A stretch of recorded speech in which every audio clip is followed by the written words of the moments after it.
노년 노릇이 황후 노릇보다 더 재미있다. 이 희대의 말을 내뱉은 사람은 중국 남북조 시대 때 북제의 황후 호태후였습니다. 즐기기 위해 스스로 기녀가 되다.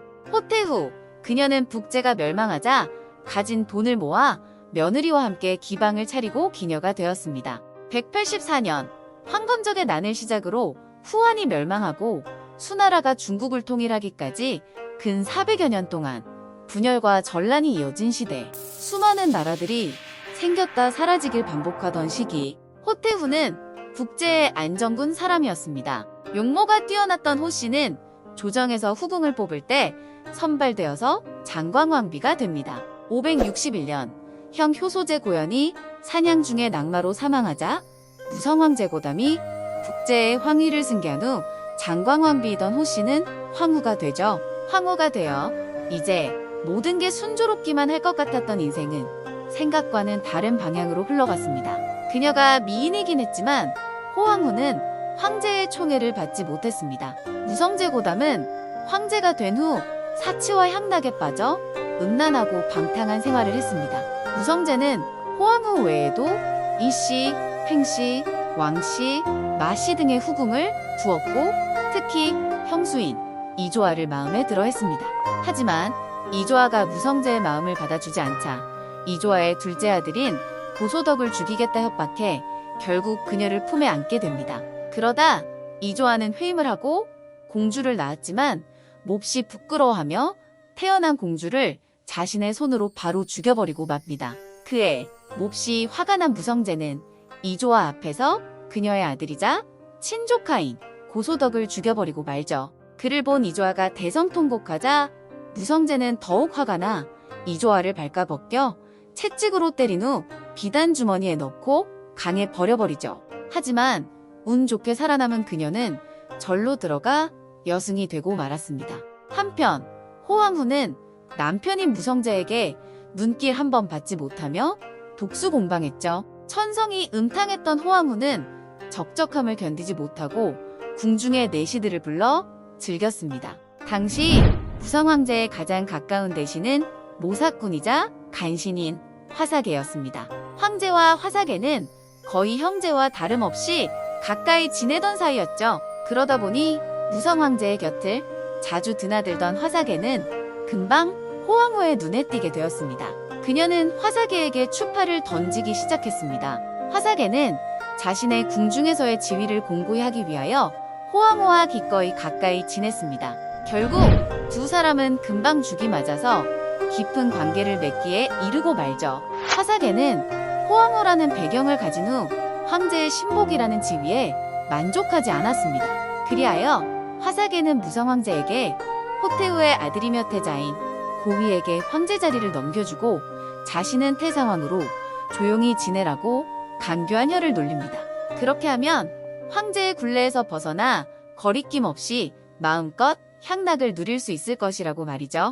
그리하여 호색하고 무능했던 북제의 무성황제는 신복인 화사개의 건의를 받아들여 564년 아들인 고위에게 황제위를 물려주고 스스로 태상왕이 됩니다. 이때부터 궁궐 깊숙이 들어앉아 향락을 즐기다가 3년 후에 무성황제 고담은 주색을 과도하게 즐겨 결국 사망에 이르게 되고 말죠. 호태후와 화사개는 더 이상 눈치 볼 사람이 없어지자 이제는 아무런 거리낌 없이 행동했습니다. 덕분에 조정 내외에서 그들의 불륜관계를 모르는 사람이 거의 없었죠. 많은 강직한 신하들은 이에 대하여 극도의 불만을 가지고 있었고 황제 고위에게 상소를 올려 화사개를 처벌하도록 요청합니다. 그러나 나이도 어리고 무능했던 고위는 모친인 호태후가 화를 낼 것을 두려워하여 그저 아무 소리 않고 참고만 있었으며 또한 어떠한 행동도 취하지 못했죠. 화사개는 이 틈을 타서 자기 신복들을 중용하고 자신을 따르지 않는 자들을 쫓아내며 권력을 휘두릅니다. 일시에 그의 권세는 조정을 장악하게 되고 지위는 더욱 공고해져 갔죠. 황제의 고위는 그를 해영왕에까지 봉함에 따라 그는 북제에서 가장 권세를 가진 자가 되었습니다. 나라가 점점 개판이 되어가고 어머니 호황후의 더러운 행태를 보다 못한 황제의 동생 고음이 결국 화사개를 암살해 버립니다. 마치 자신의 남편과 같았던 화사개가 죽고 나자 호황후는 거의 우울증에 걸린 듯 했습니다.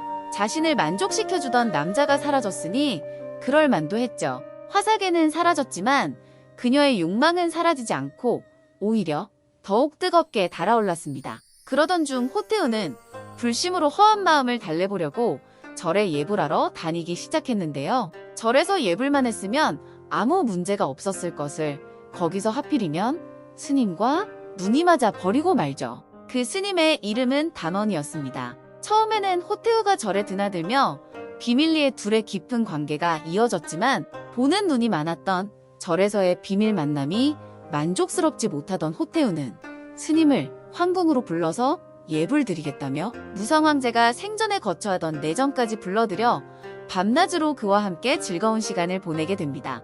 호태우를 차지함으로 이제는 담원이 화사계가 누렸던 권력을 누리게 되었습니다. 둘의 관계는 황제 고위만 모르는 공공연한 비밀이 되었고 담원은 태상왕이라고까지 불리었습니다. 꼬리가 길면 밟히는 법. 하루는 황제 고위가 입궁하여 모친 호태우에게 문안 인사를 하러 갔습니다. 호태우의 곁에 처음 보는 여승이 둘 있었습니다. 그녀들의 용모는 대단히 뛰어났는데 이에 황제는 마음이 동해버리고 말죠. 고위도 아버지 못지않은 호색한이었던 터라 여승이든 뭐든 간에 이쁜 여자라면 물불을 가리지 않았습니다. 그래서 모친의 방에서 나온 후 그는 즉시 명을 내려 두 여승에게 궁에 들어와 시침하라고 지시했죠. 그날 저녁 두 명의 여승은 고위의 침공으로 불려왔습니다. 고위는 신이 나서 그녀들과 즐기고자 하였는데 이상하게도 두 여승은 죽어라 반항하였습니다. 고위가 대노하여 강제로 두 여승의 옷을 벗겼는데 그제서야 이 여승들이 원래는 여장남자라는 것을 알게 되었습니다. 원래 이 두 명의 여승은 담원 스님 밑에 어린 남자중들이었던 것이죠. 이로 인하여 모친 호태우의 행적은 만천하에 드러나게 되었습니다. 고위는 모후의 음행을 알게 된 후 대노하였습니다. 이번에는 가만히 있지 않았습니다. 다음 날 그는 두 명의 어린 중들의 내력을 조사하던 중 담원이란 존재에 대해서도 알게 됐습니다. 결국 사실이 다 밝혀진 후 황제 고위는 담원과 두 명의 어린 중은 모두 참수하고 모친 호태우는 북궁으로 옮겨 유폐시켜버렸습니다. 그리고 궁 내외의 모든 사람들은 모두 태우와 만나서는 안 된다고 명을 내리게 되죠. 이어지는 조사 과정에서 황제 고위는 지방 관리들이 태우와 관계가 있었음을 알고는 모두 주살해버리기도 했습니다. 그러다 577년 사치와 향락으로 얼룩진 북제는 결국 북조에 의해 멸망하게 되었습니다. 이때 아이러니하게도 호태우는 풀려나 자유를 얻게 되었습니다. 그녀의 나이는 아직 40이 안 됐었죠. 그녀는 그동안 억눌렸던 욕정을 마음껏 풀 방법을 모색하다가 이제 갓 20살이 된 자신의 며느리와 함께 기방을 차려 몸을 파는 기녀가 됩니다. 전직 황태우와 황후가 몸을 파는 기녀가 되었다는 소식은 장안의 화제가 되어 그녀와 잠자리를 한번 가지기 위해 수많은 권력자와 재력가들이 줄을 섰고 기방은 엄청난 성황을 누렸습니다. 이에 호태우는 며느리 목황후에게 기녀 노릇이 황후 노릇보다 더 재미있다 라고 말하며 즐거워했다고 합니다. 그러다 훗날 수나라가 건국되고 얼마 안 가 호태우는 장안에서 병에 걸려 죽음을 맞이하고 맙니다.